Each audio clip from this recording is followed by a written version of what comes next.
اللہ جزائے خیر دے سعودی حکومت کو، اللہ جزائے خیر دے وزارت شؤون الاسلامیہ کو، جنہوں نے یہ مکاتب جالیات کا ایک جال بچھا دیا ہے، جہاں لوگ آئے اپنے دیش سے، اپنے وطنوں سے آئے تو تھے رزق کی تلاش میں، اور یہاں آ کر وزارت شؤون اسلامیہ پر اللہ رحمت کرے، ان کو دین کی خدمت کرنے کی اور توفیق عطا فرمائے، مملکت سعودی عربیہ کی حفاظت فرمائے، یہاں کے امن کی حفاظت فرمائے، یہاں کے علماء کی حفاظت فرمائے، یہاں کے حکمرانوں کو اللہ ان سے اور دین کا کام لے، ان کو نیک صحبت عطا فرمائے، ان کو بری صحبت سے بچائے۔ ان کی اس چھوٹی سی کاوش کی وجہ سے کتنے لوگ ہیں واللہ جو یہاں سے توحید لے کر جاتے ہیں، شرک سے توبہ کر کے جاتے ہیں، خرافات سے توبہ کر کے جاتے ہیں، دنیا سنوارنے آئے تھے، ان کی محنتوں سے اللہ کی رحمت سے دین سنوار کر جاتے ہیں۔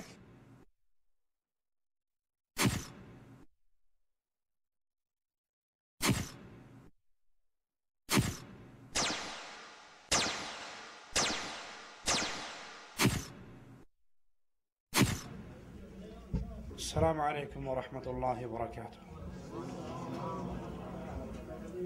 ان الحمد للہ نحمده ونصلي على رسوله الكريم۔ اعوذ باللہ من الشیطان الرجیم، بسم اللہ الرحمن الرحیم۔ اتبعوا ما انزل الیکم من ربکم ولا تتبعوا من دونه اولیاء قلیلا ما تذکرون۔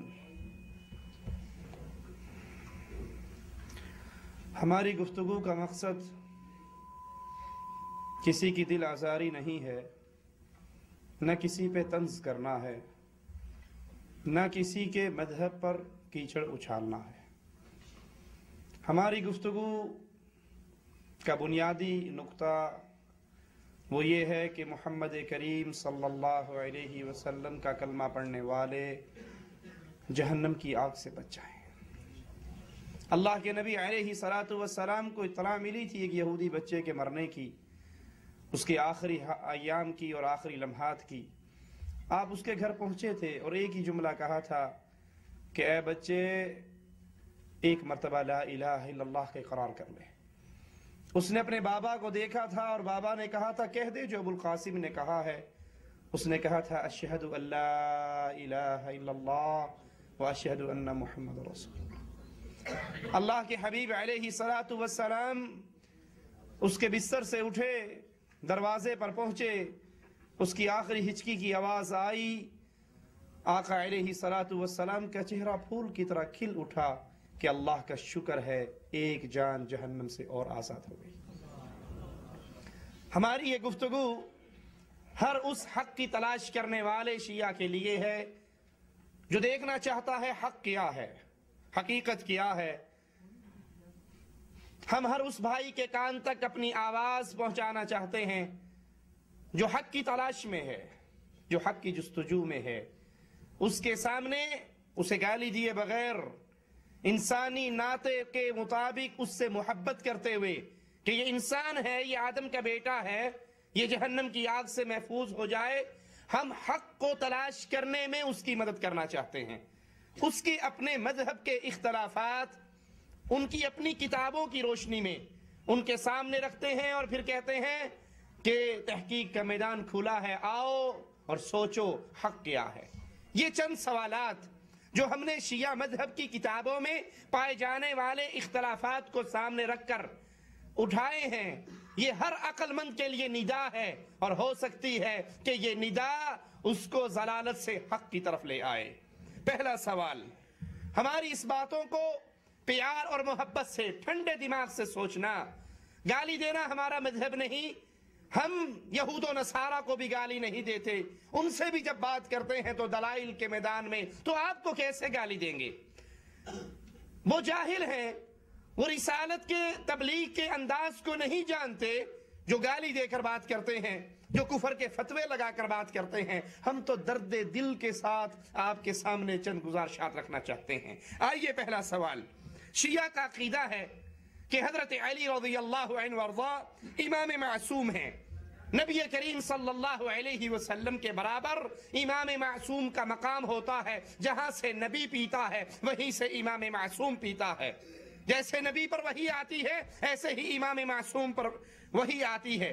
یہ شیعہ کا معروف عقیدہ، ان کی کتابیں یہ ہمارے پاس موجود ہیں، اصول کافی موجود ہے، کلینی کی کتاب موجود ہے، کتاب الارشاد موجود ہے، منتہی الاعمال شیخ مفید کی موجود ہے، جو بھائی دیکھنا چاہے درس کے بعد ہم اس کو کتابیں دکھا سکتے ہیں۔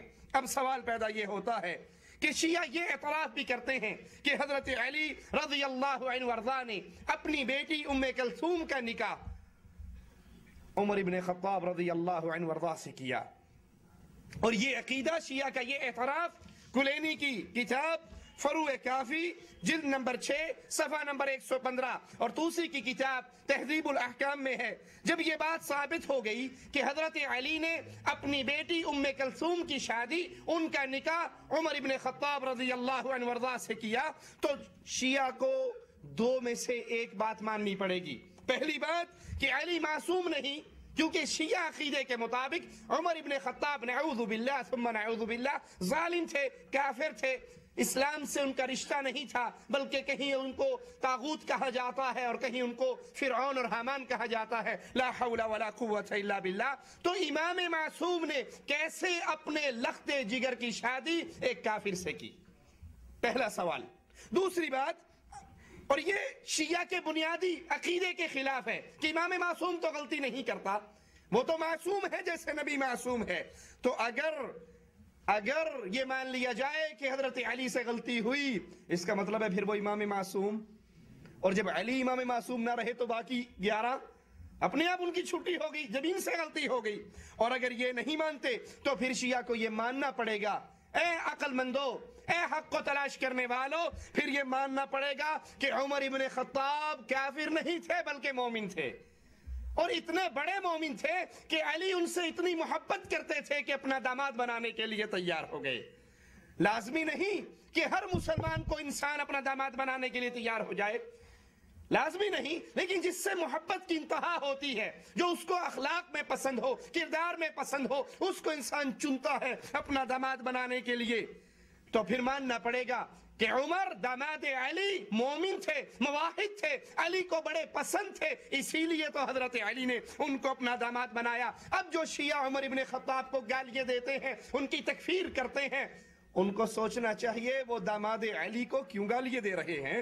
دوسرا سوال، شیعہ کا عقیدہ ہے کہ ابو بکر عمر رضی اللہ عنہما نعوذ باللہ ثم نعوذ باللہ دونوں کے دونوں کافر تھے، مگر ہم دیکھتے ہیں کہ شیعہ کے امام اول، امام معصوم حضرت علی رضی اللہ عنہ وارضاہ، ان دونوں کی خلافت پر راضی ہوئے، دونوں کی بیعت کی، کسی کے خلاف خروج نہیں کیا، لشکر کشی نہیں کی۔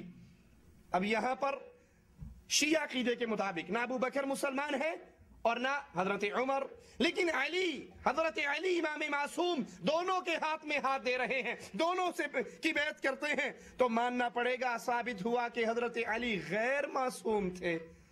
کیوں؟ کہ انہوں نے 2 ظالم، 2 جابر، 2 کافر حکمرانوں کی بیعت کی، اور یہ ظلم اور کفر کی مدد کرنا ہے، ظالم کی بیعت کرنا، کافر کی بیعت کرنا، اس کے ظلم اور کفر میں مدد کرنا ہے، تو ماننا پڑے گا کہ علی سے ابو بکر اور عمر کی خلافت کے مسئلے پہ غلطی ہوئی، لہذا وہ معصوم نہیں تھے۔ اور اگر یہ نہیں مانتے تو پھر ثابت ہوتا ہے کہ علی کا شیخین کی بیعت کرنا درست عمل تھا، وہ ان سے محبت کرتے تھے، وہ دونوں سچے مومن اور عادل خلیفہ تھے، بلکہ شیعوں نے اپنے پہلے امام معصوم حضرت علی رضی اللہ عنہ وارضاہ کی مخالفت کرتے ہوئے ان دو عادل حکمرانوں کو، 2 عادل خلفاء کو گالیاں دی اور ان کی خلافت کا انکار کیا۔ اور ہمارے لیے لازم ہے کہ ہم 2 میں سے ایک راستہ اختیار کریں۔ ایک تو حسن و حسین کے بابا علی کا راستہ ہے کہ ابو بکر کے ہاتھ میں بھی ہاتھ دیا، عمر کے ہاتھ میں بھی ہاتھ دیا، یہ حسن و حسین کے بابا کا راستہ ہے۔ اور ایک موجودہ امامیہ شیعہ کا راستہ ہے کہ وہ ابو بکر کو بھی گالی دیتے ہیں، وہ عمر کو بھی گالی دیتے ہیں۔ راستے 2 ہیں، ایک حسنین کے بابا کا راستہ اور ایک موجودہ شیعوں کا راستہ۔ تو ہم حسنین کے بابا سے محبت کرتے ہیں، اس کے راستے پہ چلتے ہوئے ابو بکر و عمر سے محبت کرتے ہیں، ان کا راستہ اپناتے ہوئے اپنے دلوں میں محبت اختیار کرتے ہیں۔ تو اب سوچئے، جو اپنی مجالس حسین میں محرم کے ایام میں ابو بکر و عمر کو گالی دیتے ہو، سوچو حسنین کے بابا نے تو ان کے ہاتھ میں اپنا ہاتھ دیا تھا۔ تیسرا سوال، حضرت علی رضی اللہ عنہ وارضاہ نے فاطمہ رضی اللہ تعالی عنہا کی وفات کے بعد کئی عورتوں سے شادیاں کی، اور ان عورتوں سے اللہ عز و جل نے حضرت علی کو اولاد دی۔ اب وہ اولاد کے نام سنیے: عباس بن علی بن ابی طالب، عبداللہ بن علی بن ابی طالب، جعفر بن علی بن ابی طالب، عثمان بن علی بن ابی طالب، اور ان کی ماں کا نام ام البنین بنت حزام ابن دارم۔ اور یہ کشف الغمہ جو شیعوں کی معرفت ائمہ کے اندر بہترین کتاب ہے، مایہ ناز کتاب ہے ان کی، کشف الغمہ فی معرفت الائمہ کتاب کے اندر موجود ہے، اور اس کا مصنف علی الاربلی شیعہ عالم ہے۔ اور نام سنیے علی کی اور اولاد کے: عبید اللہ بن علی بن ابی طالب، ابو بکر بن علی بن ابی طالب۔ ان کی ماں کا نام لیلہ بنت مسعود الدارمیہ، یہ بھی کشف الغمہ کے اندر موجود ہے۔ اب تیسرے اولاد کا نام سنیے: رقیہ بنت علی بن ابی طالب، عمر ابن علی ابن ابی طالب۔ اور یہ عمر بن علی 35 سال کی عمر میں فوت ہوئے، اور یہ رقیہ بنت علی کے سگے بھائی تھے، رقیہ بنت علی کے سگے بھائی تھے، اور ان کی ماں کا نام ام حبیب بنت ربیعہ، اور یہ بھی کشف الغمہ کے اندر موجود ہے۔ اب سوال پیدا ہوتا ہے، علی کے بیٹوں میں آپ نے نام سنے عثمان، علی کے بیٹوں میں نام سنا ابو بکر، علی کے بیٹوں میں نام سنا عمر۔ اگر ابو بکر، عمر، عثمان نے علی کی خلافت کو چھینا تھا، اور یہ علی کے دشمن تھے اور علی ان کے دشمن تھے، اپنے لخت جگر کا نام کوئی اپنے دشمنوں کے نام پہ رکھا کرتا ہے؟ اپنے لخت جگر کا نام، اپنے دل کے ٹکڑے کا نام کیا وہ اپنے دشمن کے نام پہ رکھے گا؟ یہ کبھی نہیں ہو سکتا۔ اگر امام معصوم غیور علی نے اپنے پیارے بیٹوں کا، اپنے لخت جگر کا نام ابو بکر، عمر، عثمان جیسے دشمنوں کے اوپر رکھا تو عقل مند انسان یہ کام نہیں کر سکتا، تو حضرت علی جو تمہارے عقیدے کے مطابق امام معصوم ہے، انہوں نے یہ کام کیوں کیا؟ اپنے بیٹوں کا نام انسان اپنے پیاروں کے نام پہ رکھتا ہے۔ تو اس سے ثابت ہوا کہ حضرت علی ابو بکر سے پیار کرتے تھے، عمر سے پیار کرتے تھے، اور عثمان سے پیار کرتے تھے۔ اور علی پہلے قریشی ہیں، علی وہ پہلے قریشی ہیں جس نے اپنے بیٹوں کا نام ابو بکر رکھا، عمر رکھا، عثمان رکھا۔ اور اگر یہ تینوں خلافہ اسلام دشمن خلافہ تھے، یہ تینوں کے تینوں قرآن میں تحریف کرنے والے تھے جیسے شیعوں کا عقیدہ ہے، تو پھر سوچئے حضرت علی رضی اللہ عنہ وارضاہ نے اپنے بیٹوں کا نام ان کے نام پہ کیوں رکھا؟ چوتھا سوال، نہج البلاغہ شیعہ کے ہاں بڑی معروف کتاب، معتبر کتاب ہے، اس میں لکھا ہے کہ علی نے خلافت کا بوجھ اٹھانے سے انکار کیا اور فرمایا دعونی والتمسوا غیری، خلافت کا بوجھ میرے کندھوں پہ نہ ڈالو، میرے علاوہ کسی اور کو اپنا خلیفہ بنا لو، مجھے چھوڑ دو، کسی اور کو خلیفہ بناؤ۔ نہج البلاغہ صفحہ نمبر 136۔ یہ بات شیعہ مذہب کے باطل ہونے کی ایک بہت بڑی دلیل ہے۔ کیوں؟ کہ علی کے امامت کے منصب سے انکار کرتے ہوئے یہ کہنا کہ مجھے چھوڑ دو، کسی اور کو خلیفہ بنا لو، کسی اور کو پکڑ لو، تو ان کے عقیدوں کے مطابق، جیسے ہمارے ہاں نماز فرض ہے، رکن ہے، روزہ فرض ہے، حج فرض ہے، زکوٰۃ فرض ہے، جس طرح ہمارے ارکان کے اندر یہ چیزیں شامل ہیں، اسی طرح شیعہ کے ہاں امامت فرض ہے، امامت کا عقیدہ فرض ہے۔ تو حضرت علی اس فرض منصبی کا انکار کیوں کر رہے تھے؟ یہ ان کا رکن اول ہے۔ رکن اول کا انکار کرنا کہ میں تمہارا خلیفہ بننے کے لیے تیار نہیں، اگر یہ رکن اللہ کی طرف سے نازل کردہ ہے اور یہ اسلام کی بنیادی چیزوں میں سے ایک چیز ہے، تو پھر حضرت علی رضی اللہ عنہ وارضاہ نے امامت کا انکار کیوں کیا؟ وہ اللہ کے فرض کردہ چیز کا انکار کیسے کر سکتے تھے؟ پانچواں سوال، فاطمہ رضی اللہ تعالی عنہا جو جگر گوشہ رسول صلی اللہ علیہ وسلم، شیعہ عقیدے کے مطابق حضرت ابو بکر رضی اللہ عنہ وارضاہ کے دور میں حضرت فاطمہ کی توہین کی گئی، ان کے گھر کو جلایا گیا۔ اگر یہ مان لیا جائے تو اب سوال پیدا ہوتا ہے کہ جب فاطمہ کی توہین ہو رہی تھی، فاطمہ کا گھر گرایا جا رہا تھا، جو شیعہ ذاکر بیان کرتے ہیں ان کی کتابوں میں موجود ہے، تو سوال پیدا ہوتا ہے شیر خدا کہاں تھے؟ حضرت علی جو شیر خدا تھے وہ کہاں تھے؟ بہادر حیدر کرار کہاں تھے؟ ایک ذاکر کہتا ہے تم علی کی تم علی کی طاقت کو کیا جانو؟ یہ سوکھی روٹی کھانے والا پانی میں بھگو کے، اس کی طاقت کا تو یہ عالم ہے کہ جب خیبر کے اندر سارے آگئے، جنگ شروع ہوئی، فتح نہیں ہو رہی تھی، تو پریشان ہو گئی رسول اللہ صلی اللہ علیہ وسلم، نعوذ باللہ ثم نعوذ باللہ، اور کہنے لگے مصلی بچھا کر اللہ کی طرف منہ کر کے، تو نے کہا تھا اس کو چھوڑ کے آ، اب اس کو چھوڑ آیا ہوں، ان کو چھیڑ بیٹھا ہوں۔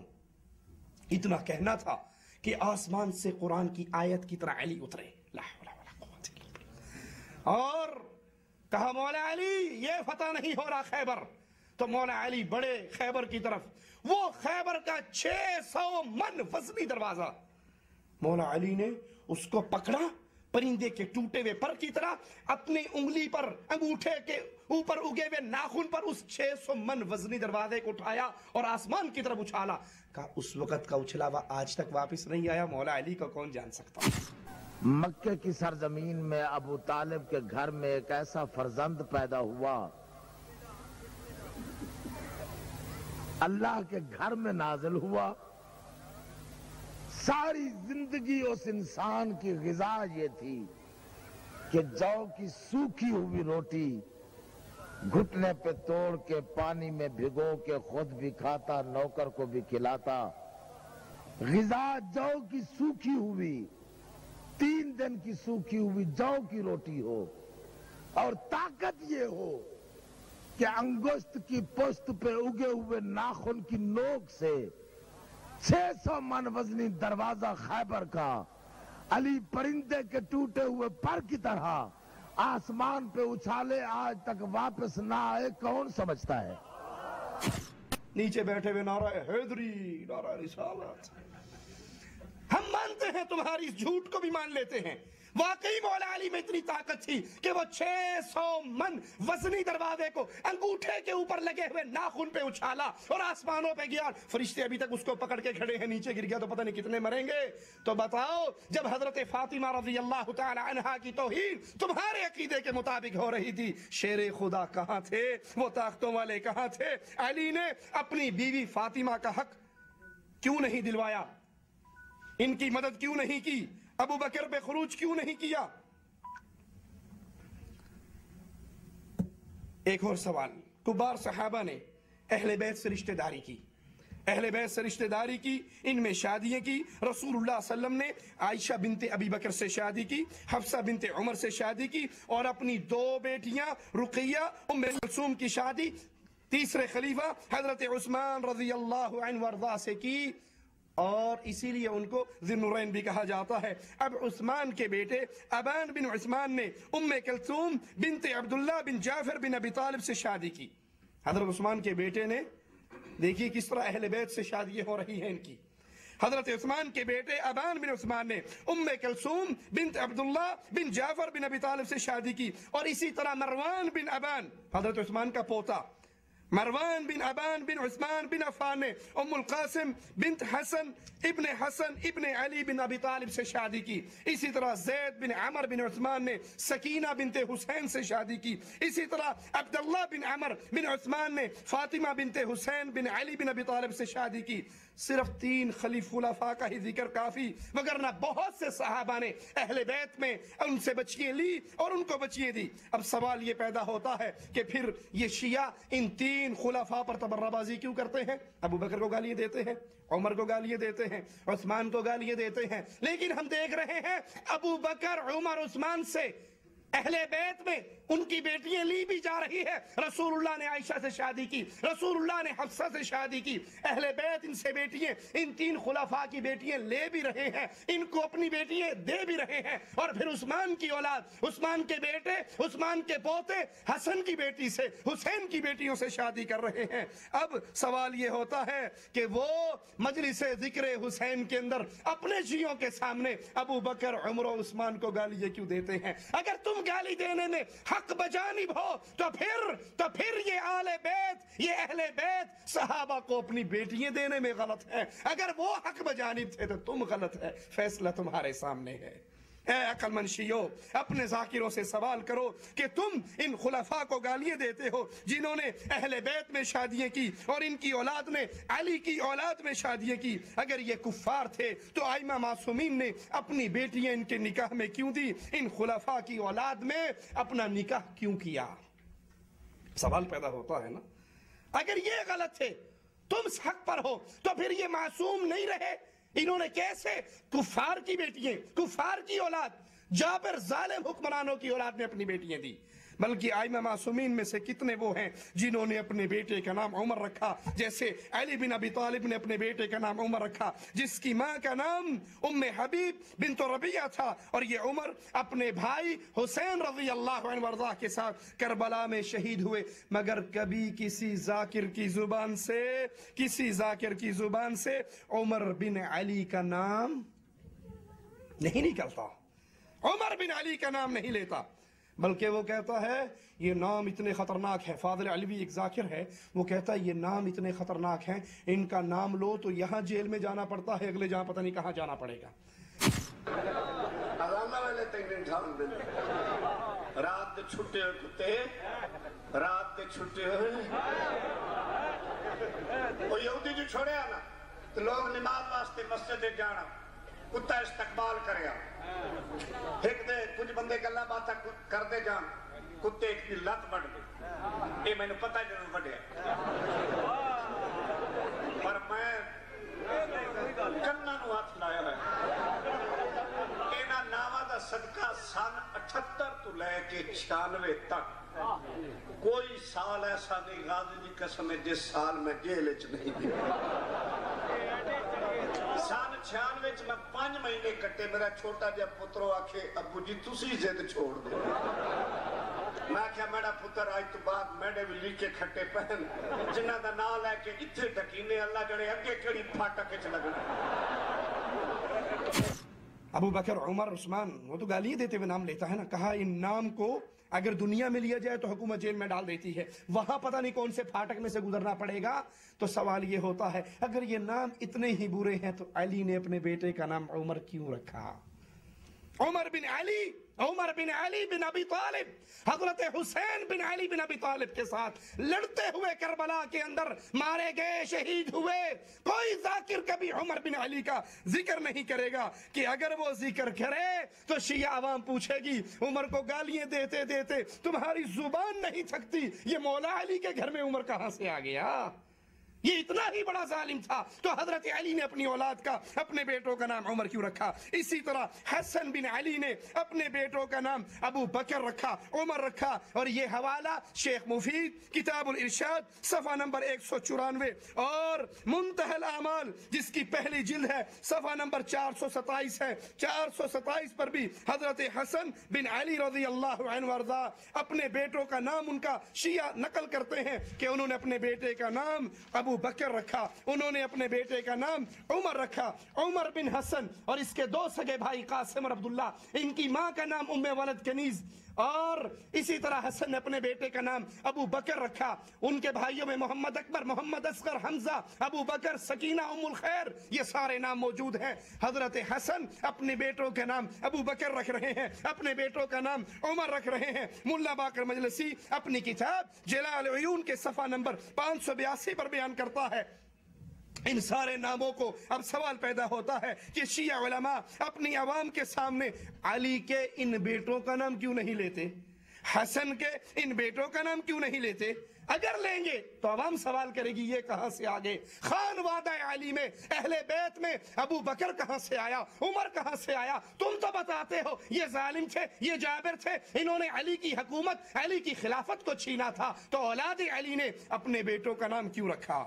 7واں سوال، اے عقل مند شیعوں، اے حق کی تلاش کرنے والو، اے حقیقت کو ڈھونڈنے والو، ذرا ہمارے سوال پہ غور کرنا۔ کلینی نے اپنی کتاب کافی میں لکھا ہے ان الائمہ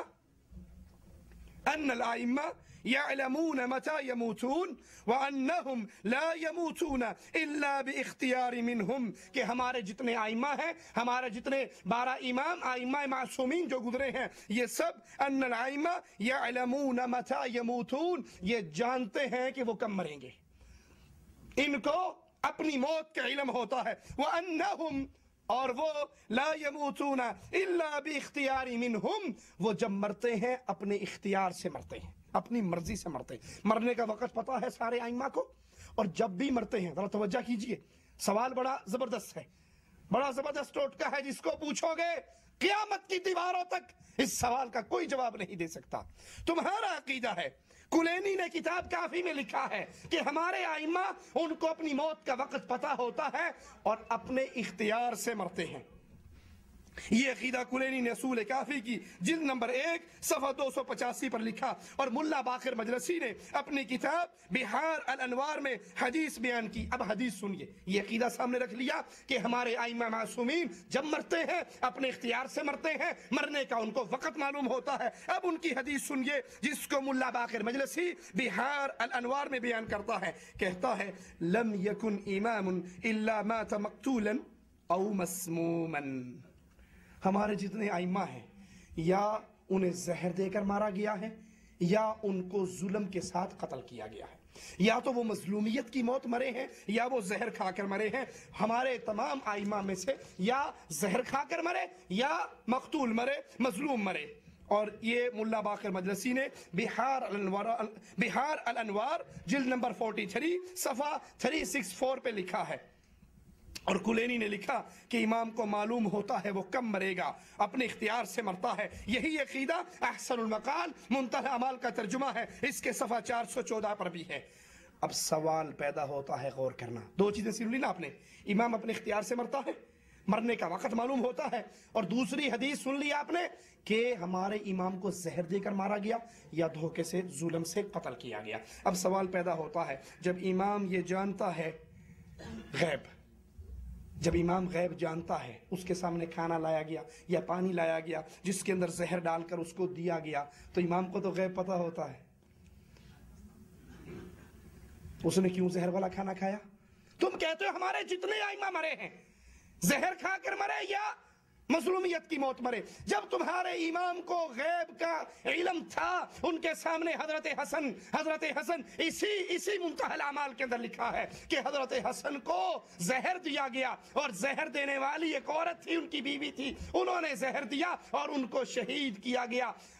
تو اب سوال پیدا ہوتا ہے، ان کو تو علم غیب تھا، انہوں نے وہ کھانا کیوں کھایا، وہ پانی کیوں پیا؟ اور رسول اللہ صلی اللہ علیہ وسلم فرماتے ہیں کہ جو خودکشی کرے وہ جہنم کی آگ میں جلے گا۔ حدیث ہے یا نہیں ہے؟ اس کا مطلب ہے تمہارے ائمہ تمہارے عقیدے کے مطابق، نعوذ باللہ ہم نہیں کہتے، تمہارے عقیدے کے مطابق وہ عالم الغیب تھے، جان بوجھ کے انہوں نے زہر کھایا، جان بوجھ کے زہر والا پانی پیا، تو پھر خودکشی کر کے مرے۔ کیا پسند کرو گے اپنے ائمہ کے لیے؟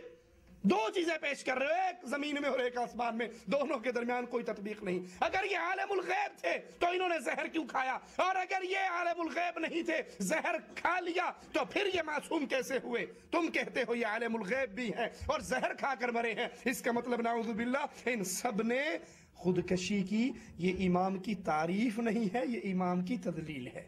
8واں سوال، حضرت حسن نے امیر معاویہ کے حق میں خلافت سے دستبرداری کا اعلان کیا اور خلافت کے منبر پر امیر معاویہ کو بٹھا دیا، حالانکہ جب حسن نے خلافت کی ذمہ داری معاویہ کو دی، اس وقت حضرت حسن کے پاس حکومت تھی، حضرت حسن کے پاس حکومت تھی، حضرت حسن کے پاس طاقت تھی، حضرت حسن کے پاس لشکر تھا، حضرت حسن کے پاس فوج تھی، انصاری تھے، انصاریوں کے ہوتے ہوئے، فوج کے ہوتے ہوئے، طاقت کے ہوتے ہوئے، اس کے باوجود حضرت حسن جنگ جاری رکھ سکتے تھے، جنگ جاری نہیں رکھی اور اپنا ہاتھ امیر معاویہ کے ہاتھ پر دیا۔ کوفے کی جامع مسجد کے اندر حضرت امیر معاویہ کو بلایا گیا، علی کا منبر لایا گیا، منبر علی پہ امیر معاویہ کو بٹھایا گیا، حسن نیچے بیٹھے، حسین نیچے بیٹھے، اپنا ہاتھ حسن نے معاویہ کے ہاتھ میں دیا اور پھر کہا قم یا حسین، حسین تم بھی کھڑے ہو۔ جس طرح معاویہ کو حسن نے اپنا امیر مانا ہے،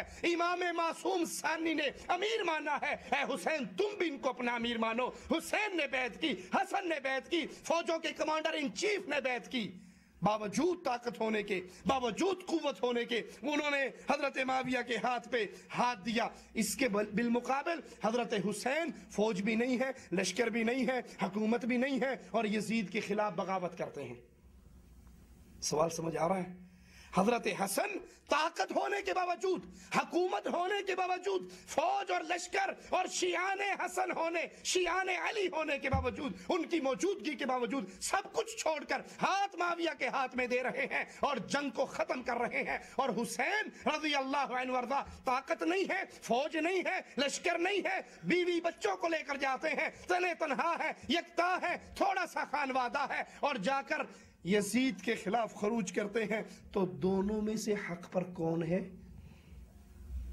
دونوں سے حق والا کون؟ اگر تم کہو حضرت حسن جو طاقت ہونے کے باوجود صلح کر رہے وہ حق پر ہیں، تو اس کا مطلب ہے حسین غلط تھے، کیونکہ وہ طاقت نہ ہونے کے باوجود جنگ کرنے کے لیے تیار ہے. اگر تم کہو کہ حضرت حسین حق پر تھے کہ ظالم کے خلاف، باغی کے خلاف بغاوت کی، تو پھر سوال ہوگا حضرت حسن نے امیر معاویہ سے صلح کیوں کر لی؟ تمہارے عقیدے کے مطابق یہ بھی تو باغی ہے، یہ طاقت ہونے کے باوجود صلح کر رہے ہیں. اب سوال پیدا ہوتا ہے حق پر کون ہے؟ کیونکہ اگر کہا جائے حسن کا معاویہ کے حق میں دستبردار ہونا باوجود قوت کے حق تھا تو حسین غلط تھے، اور اگر حسین استطاعت جنگ نہ ہونے کے باوجود یزید سے لڑ رہے ہیں بقول ان کے، حالانکہ وہ کہانی الگ ہے کہ کوفیوں نے بلایا، کوفیوں نے دھوکہ دیا، کوفیوں نے مارا، یہ سب ان کے کھاتے میں ہے، انہوں نے خود بلا کر مارا ہے. تو یہ بغیر استطاعت کی جنگ کر رہے، حق پر کون ہے؟ فیصلہ خود کیجئے.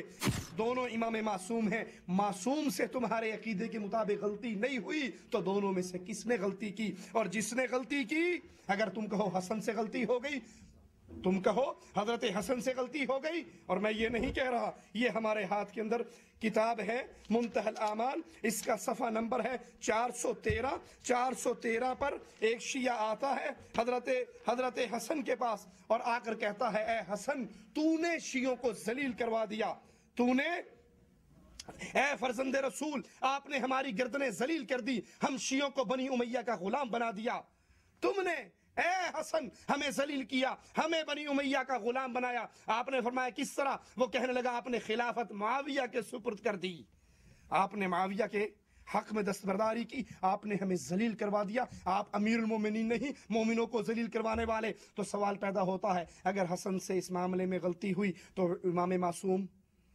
نہ ہوئے؟ اگر حضرت حسن امام معصوم نہیں تو علی بھی امام معصوم نہیں کہ غیر معصوم کو امام کیسے بنا دیا؟ اور یہ سوال شیعہ کے عقیدوں کی بنیادوں کو گرا دیتا ہے. آئیے ایک اور سوال کی طرف بڑھتے ہیں. کلینی نے اپنی کتاب کافی کی پہلی جلد صفحہ 239 پر حدیث بیان کی ہے. حدثنا عدت من اصحابنا عن احمد ابن محمد عن عبداللہ ابن حجال عن احمد ابن عمر الحلبی عن ابی بصیر قال دخلت على ابی عبداللہ علیہ السلام فقلت له جعلت فداك انی اسألك عن مسألة ها هنا احد يسمع کلامی. یہ روایت بیان کرتے ہوئے کہتے ہیں کہ یہ ابی بصیر ابو عبداللہ علیہ السلام کے پاس پہنچے اور ان سے کہا میں تم سے ایک سوال پوچھنا چاہتا ہوں، ایک سوال کرنا چاہتا ہوں، میں آپ پہ قربان جاؤں، کوئی یہاں میری کوئی بات سننے والا نہیں. تو انہوں نے فرفع ابو عبداللہ علیہ السلام سترا بینہ وبین بیت آخر، انہوں نے ایک پردے کی آڑ کر دی اور پھر سوال کیا مصحف فاطمہ کے بارے میں اور کہا قلت جعلت فداك ثم سكت ساعة ثم قال وإن عندنا لمصحف فاطمة عليه السلام وما يدريهم ما مصحف فاطمة عليه السلام. قلت وما مصحف فاطمة؟ قال مصحف فيه مثل قرآنكم هذا 3 مرات والله ما فيه من قرآنكم حرف واحد. قال قلت هذا والله العلم. قال إنه لعلم.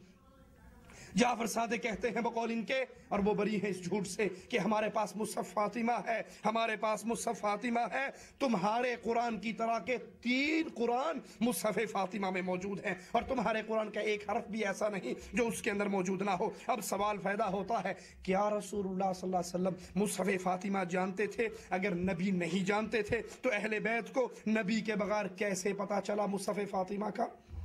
کیا نبی اس مصحف فاطمہ جو ہمارے قرآن کے مقابلے میں 3 گنا زیادہ ہے، کیا اللہ کے نبی صلی اللہ علیہ وسلم اس کو جانتے تھے؟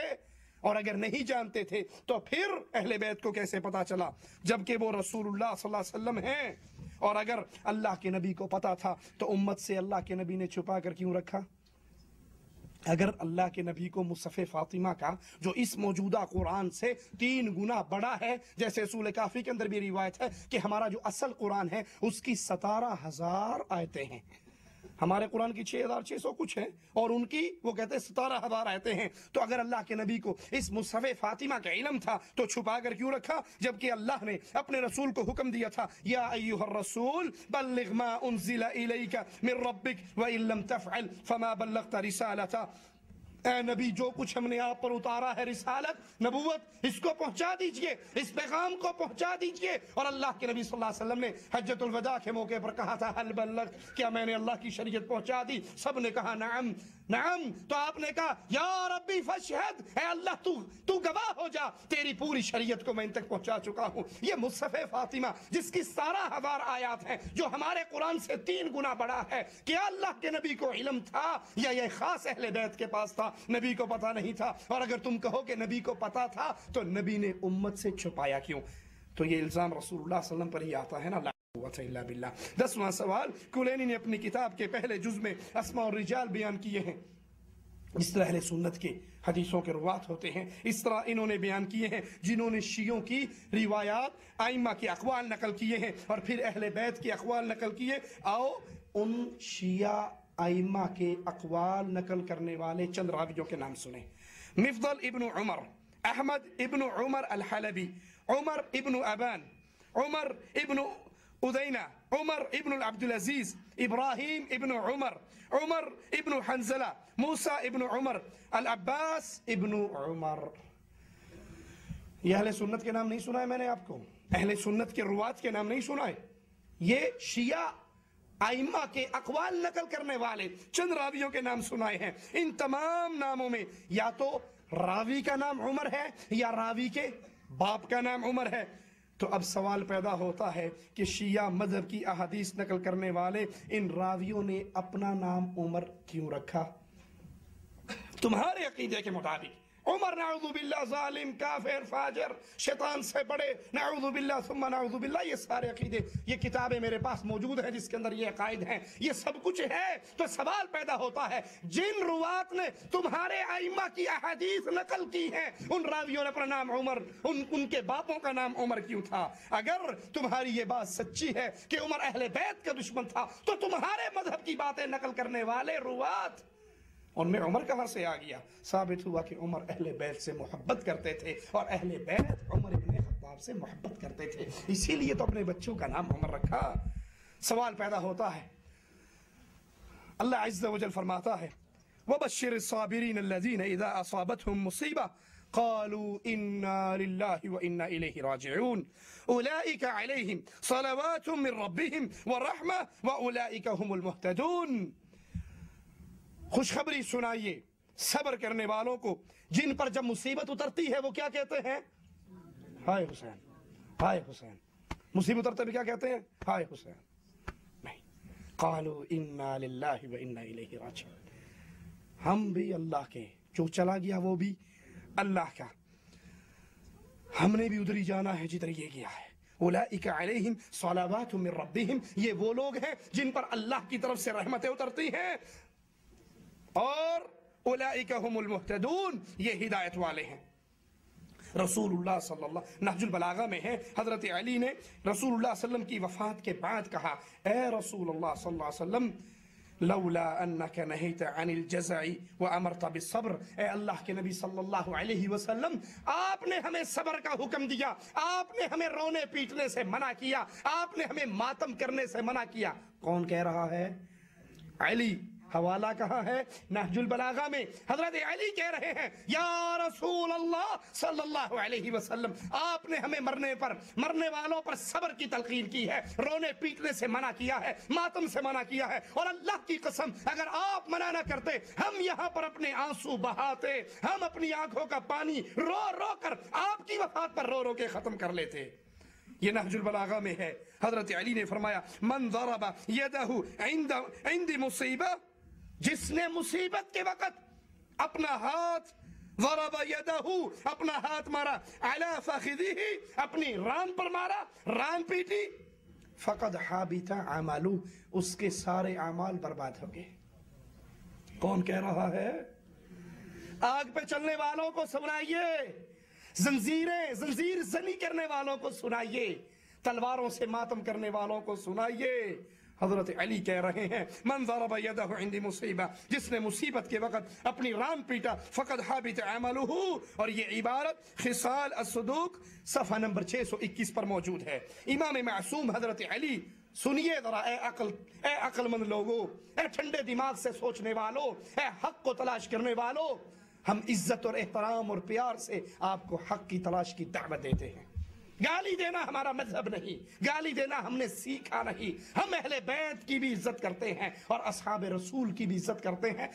آپ کو بھی محبت سے یہ پیغام سنا رہے ہیں کہ حضرت علی فرما رہے ہیں جس نے مصیبت میں اپنی ران کو پیٹا اس کی اعمال برباد ہو گئے۔ اسی طرح حضرت حسین بن علی بن ابی طالب اپنی بہن زینب سے کہتے ہیں کربلا میں، اور یہ شیعہ کی کتاب منتہی الاعمال جلد 1 صفحہ نمبر 248 پر موجود ہے۔ سنیے حضرت حسین اپنی بہن سے کیا کہہ رہے ہیں، احلفکی باللہ علیک ان تحافظی علی هذا الحلف اذا قتلت فلا تشقی علی الجیب ولا تخمشی وجہکی باظافرکی ولا تنادی بالویل والثبور علی شہادتی۔ اے میری بہن، میں حسین بن علی تجھے اللہ کی قسم دے کر کہہ رہا ہوں، میرے اس قسم کو پورا کرنا، تحافظی علی هذا الحلف، اس حلف کو تم پورا کرنا، اس کی حفاظت کرنا۔ اذا قتلت، جب میں قتل ہو جاؤں، جب میں شہید ہو جاؤں، تو پھر میرے اپنا گریبان نہ پھاڑنا، نہ اپنے چہروں کو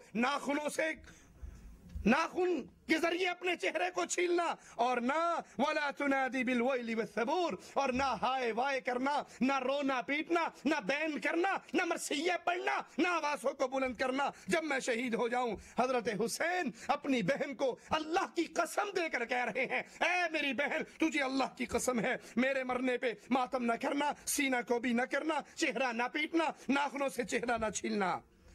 اور من لا يحضر الفقی میں ہے، ابو جعفر القمی بیان کرتا ہے کہ امیر المؤمنین نے اپنے اصحاب کو سمجھاتے ہوئے کہا، اور اسی طرح یہ حوالہ وسائل شیعہ کے اندر بھی ہے جس کا رائٹر حر العاملی ہے، اس کتاب کی جلد نمبر 2 ہے، صفحہ 916 ہے، اور قمی نے اپنی کتاب میں نقل کیا ہے۔ امیر المؤمنین نے اپنے اصحاب کو تعلیم دیتے ہوئے کہا، لا تلبسوا سوادا فإنه لباس فرعون، کالا کپڑا نہ پہننا یہ فرعون کا لباس ہے۔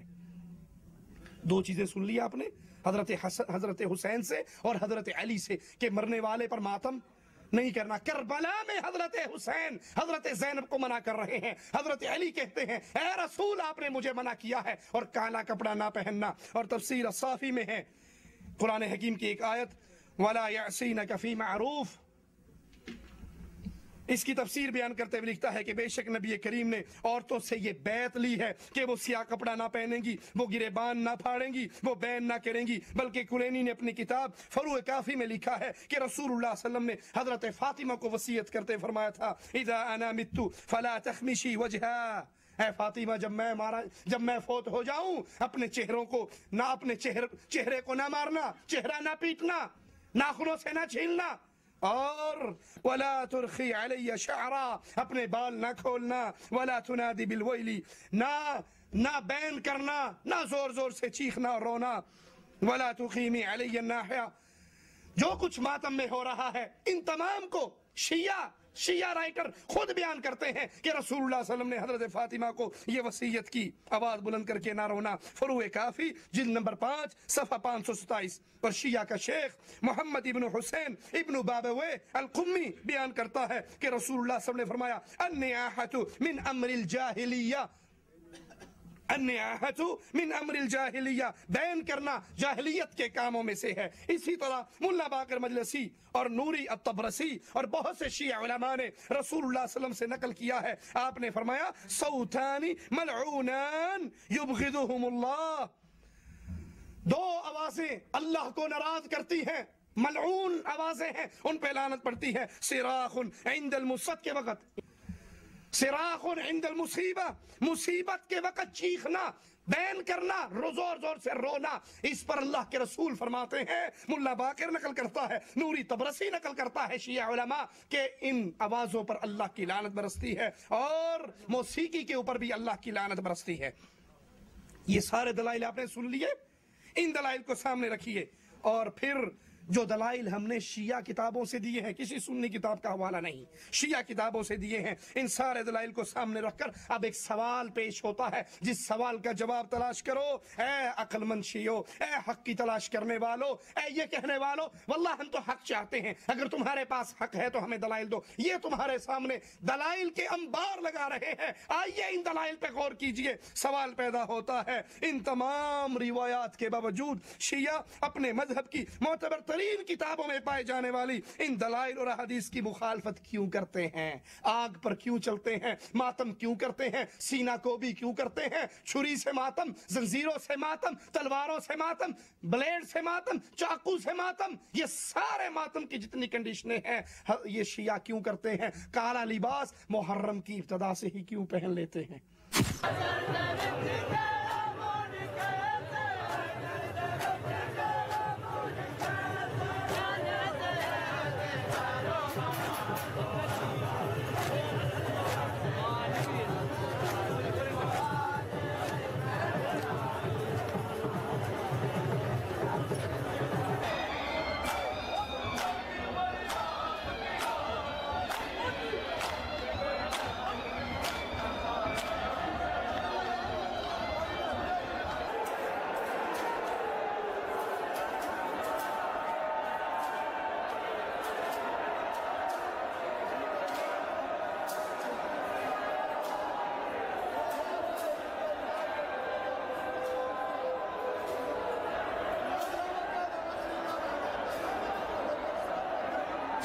جن کو شیعہ نے بیان کی، ساری تاریخی حوالے آپ نے سنے، یہ دلائل آپ نے سنے، تو پھر شیعہ ذاکر کیوں ماتم کرتے ہیں؟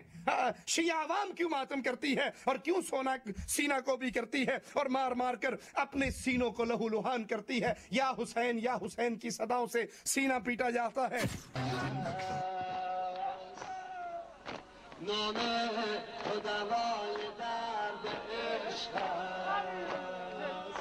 هر کس که شنیده گشت سرمست.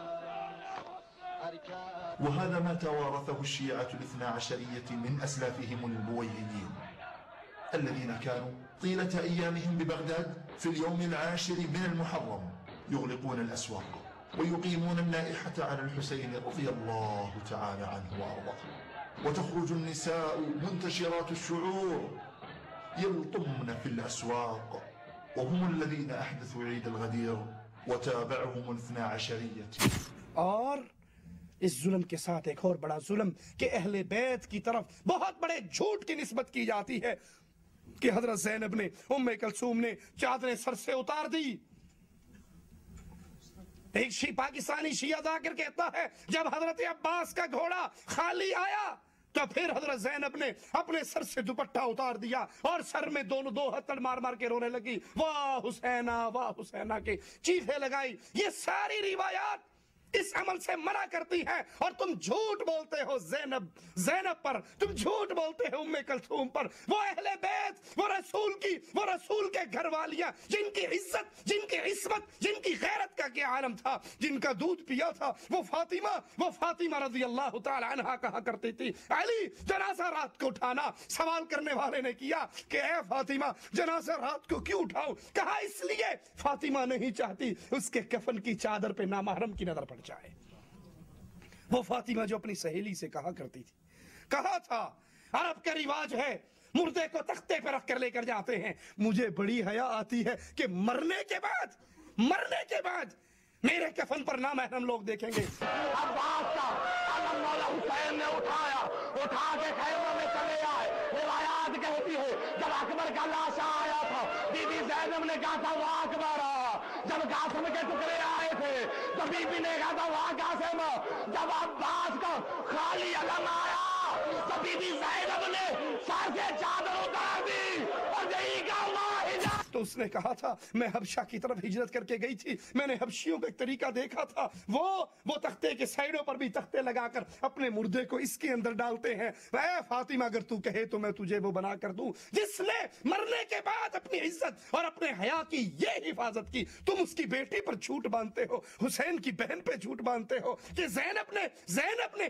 کربلا کے میدان میں اپنے سر سے چادریں اتار دی, دوپٹے اتار دیے اور لوگوں کے سامنے بے پردگی کر کے انہوں نے ماتم کیا, انہوں نے سر کھولا. یہ جھوٹ ہے اللہ کی قسم اہل بیت کی عورتوں کے نام. سوال یہ پیدا ہوتا ہے, میں پوچھتا ہوں اللہ کے رسول کو اور اہل بیت کو سچا مانتے ہو یا کالی پگڑی والوں کو سچا مانتے ہو؟ اللہ کے رسول, حضرت علی, اہل بیت یہ سب کے سب منع کر رہے ہیں ماتم کرنے سے, سینہ کو بھی کرنے سے, چہرہ پیٹنے سے, ران پیٹنے سے, بال پھاڑنے سے, ناخنوں سے اپنے چہرے کو چھیلنے سے, یہ منع کر رہے ہیں. اور یہ کالی پگڑی والے ذاکر کرنے کا حکم دے رہے ہیں. اگر تم اللہ اور اس کے رسول کے ساتھ ہو آج سے اس بات سے پیچھے ہٹ جاؤ اور اس کا بائیکاٹ کرو. اور اگر تم ذاکروں کو سچا مانتے ہو تو جو جی میں آئے وہ کرو. اب ایک سوال اور پیش کروں کہ اگر ماتم کرنا, سینہ کو بھی کرنا, زنجیر زنی کرنا, سر سے خون بہانا, خون میں نہانا, تلواروں سے اپنے جسم کو زخمی کرنا 2200 اجر و ثواب ہے جیسے کہ شیعہ ذاکر اس عمل کے فضائل بیان کرتے ہیں. تو سوال یہ ہے, کیا کبھی آپ نے دیکھا کہ یہ سارے کام خود مولوی ذاکر صاحب کر رہے ہوں؟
ایک سوال عقل مندوں کے لیے, جن کی عقل کے دروازے بند نہیں ہوئے ان کے لیے, جو ذاکر ہوتا ہے اس کا ماتم کیسے ہوتا ہے؟ ہائے حسین, ہائے حسین, ہائے حسین, بس وہ اتنے پہ گزارا کرتا ہے, ہائے حسین. اور جو بیچارہ کرائے پہ آیا ہوا ہے دیہاڑی پہ, جس نے اوور ٹائم بھی لینا ہے, وہ زنجیروں سے سینہ پیٹ رہا ہے, کمر پیٹ رہا ہے, وہ تلواروں سے پیٹ رہا ہے, وہ آگ کے اوپر چل رہا ہے. اگر یہ آگ پہ چلنا ثواب کا کام ہے تو ذاکر صاحب خود کیوں نہیں کرتے؟ دیکھو یہ تقریر کرنا ثواب کا کام ہے نا, تو آپ میں سے کتنے لوگ ہیں جو الحمدللہ مکاتب جالیات میں آ کر, اللہ جزائے خیر دے سعودی حکومت کو, اللہ جزائے خیر دے وزارت شؤون الاسلامیہ کو, جنہوں نے یہ مکاتب جالیات کا ایک جال بچھا دیا ہے, جہاں لوگ آئے اپنے دیش سے, اپنے وطنوں سے آئے تو تھے رزق کی تلاش میں, اور یہاں آ کر وزارت شؤون اسلامیہ پر اللہ رحمت کرے, ان کو دین کی خدمت کرنے کی اور توفیق عطا فرمائے, مملکت سعودی عربیہ کی حفاظت فرمائے, یہاں کے امن کی حفاظت فرمائے, یہاں کے علماء کی حفاظت فرمائے, یہاں کے حکمرانوں کو اللہ ان سے اور دین کا کام لے, ان کو نیک صحبت عطا فرمائے, ان کو بری صحبت سے بچائے. ان کی اس چھوٹی سی کاوش کی وجہ سے کتنے لوگ ہیں واللہ جو یہاں سے توحید لے کر جاتے ہیں, شرک سے توبہ کر کے جاتے ہیں, خرافات سے توبہ کر کے جاتے ہیں, دنیا سنوارنے آئے تھے, ان کی محنتوں سے اللہ کی رحمت سے دین سنوار کر جاتے ہیں. تو آپ بھی چاہو گے اپنے بیٹوں کو قرآن کا عالم بناؤ, حافظ بناؤ, ان کو دین پڑھاؤ, اور اکثر لوگوں نے اپنے بچے اللہ نے جزائے خیر داخل کرا دیے دینی اداروں کے اندر. آپ چاہتے ہو کیونکہ آپ اس کا ثواب جانتے ہو. ہم سوال کرتے ہیں اے شیعہ ذاکرو, اے عوام کے سامنے اس ماتم کا اجر و ثواب پیش کرنے والوں, یہ اجر و ثواب ان کے لیے ہے, آپ کے لیے نہیں ہے. یہ عمل آپ کیوں نہیں کرتے؟ صرف غریب غربا یا جو کرائے پہ آئے ہیں وہی ماتم کرتے ہوئے نظر آئیں گے، بڑے لوگ ماتم کرتے ہوئے نہیں آئیں گے۔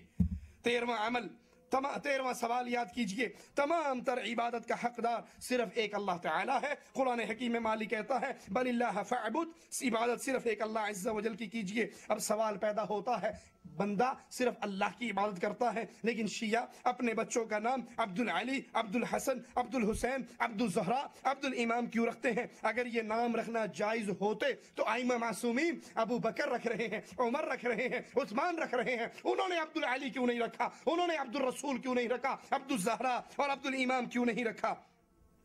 بادشاہ جان چھڑانے کے لیے کہتے ہیں عبد الحسین سے مراد ہمارا حسین کا خادم ہے۔ ارے حسین تو اللہ کے پاس چلے گئے، اللہ کی جنتوں میں پہنچ گئے، مرنے کے بعد خدمت کیسی؟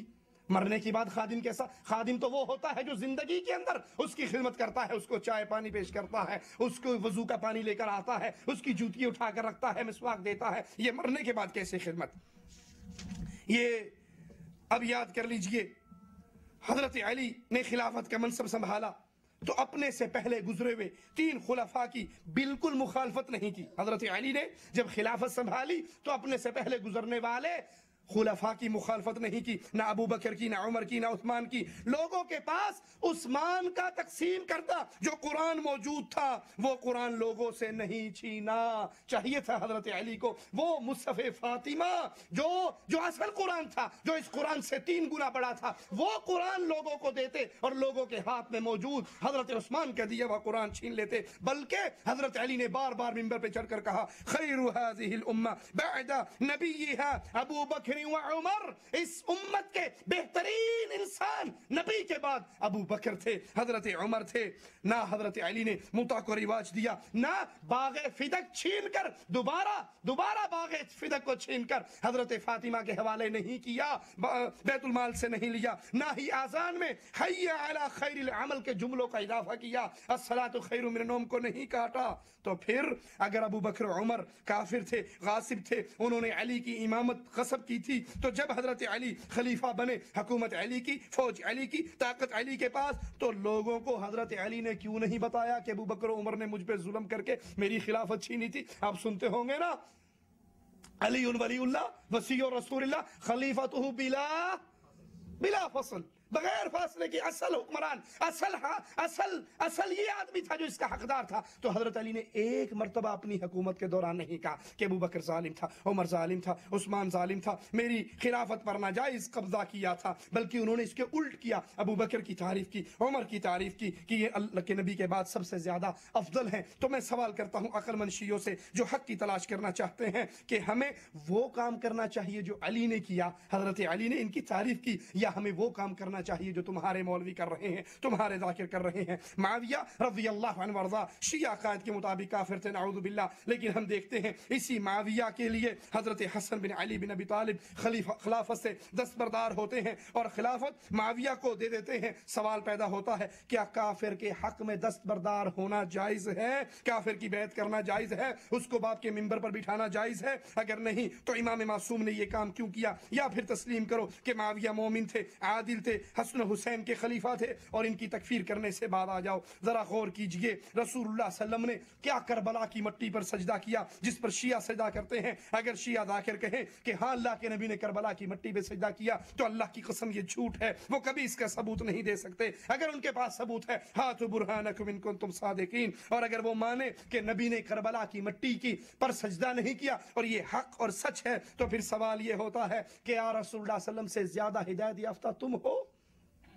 کیا رسول اللہ صلی اللہ علیہ وسلم سے زیادہ ہدایت یافتہ ہو؟ جبکہ ان کی روایات یہ بتاتی ہیں کہ کربلا کی مٹی اللہ کے نبی صلی اللہ علیہ وسلم کے سامنے پیش کی گئی اور ان کے پاس جبرائیل نے لا کر وہ مٹی دکھائی جس پر حضرت حسین کا خون گرے گا، تو اللہ کے نبی رونے لگے، تو اس کے باوجود اللہ کے نبی نے اس کربلا کی مٹی پہ سجدہ نہیں کیا۔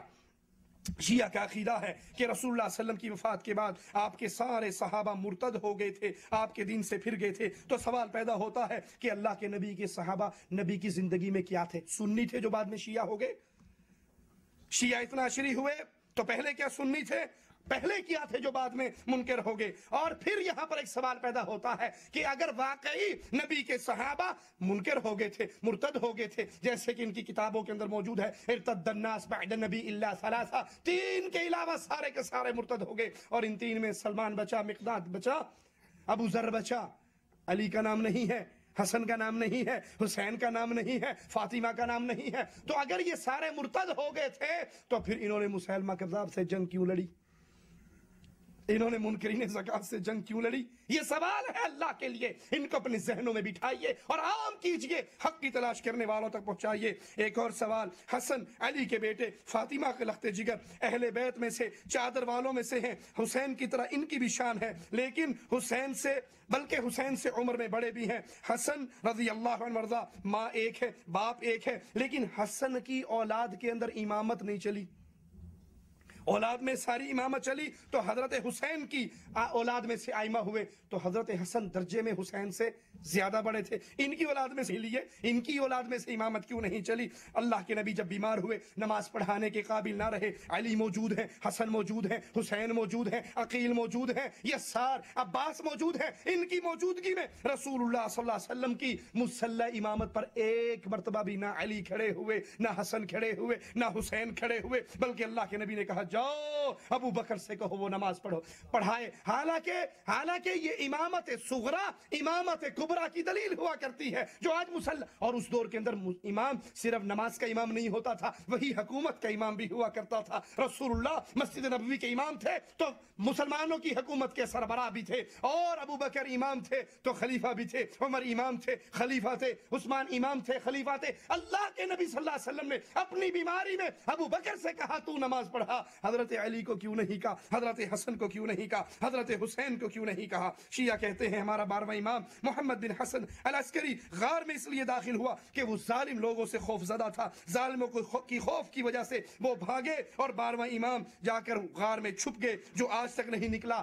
تو اس وجہ سے چھپا ہے کہ ظالموں کے ظلم کا ڈر ہے. ہم سوال کرتے ہیں, تاریخ میں شیعوں کی بہت سی حکومتیں آئی, فاطمیوں کی حکومت آئی, امام نہ نکلا, صفیوں کی حکومت آئی, امام نہ نکلا. پچھلی ساری حکومتوں کو چھوڑو, موجودہ حکومت ایران کی اتنی مضبوط حکومت اب موجود ہے, ایٹم بم بنانے کے لیے تیاری کر رہی ہے, تو اتنی طاقتور حکومت ہونے کے باوجود وہ 12واں امام صاحب باہر کیوں نہیں آتا؟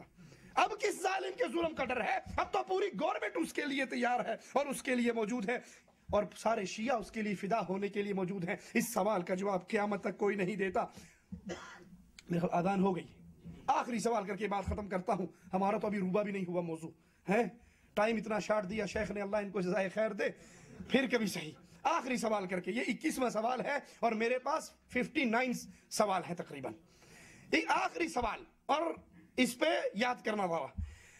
کلینی نے کافی میں باب باندھا ہے, ان النساء لا یرثن من العقار شیء, کہ ہمارے شیعہ مذہب کے مطابق عورت پراپرٹی کے اندر حصہ دار نہیں ہوتی, اور اس کے تحت وہ روایات لایا ہے ابو جعفر سے, النساء لا یرثن من الارض ولا من العقار شیئا, جلد نمبر 7 صفحہ نمبر 127, فروع کافی, کہ عورتوں کو زمین یا عمارت میں سے وراثت میں حصہ نہیں ملتا. اور توسی نے تہذیب کی جلد نمبر 9 صفحہ 254 پر میسرہ کا قول نقل کیا, وہ کہتا ہے سألت ابا عبداللہ علیہ السلام عن النساء ما لهن من الميراث قال لهن قيمة الطوب والبناء والخشب والقصب فأما الأرض والعقار فلا ميراث لهن فيهما. وعن محمد ابن مسلم عن أبي جعفر عليه السلام قال النساء لا يرثن من الأرض ولا من العقار شيئا. وعن عبد الملك ابن أعين عن أحدهما أي أحد أئمة قال ليس للنساء من الدور والعقار شيء,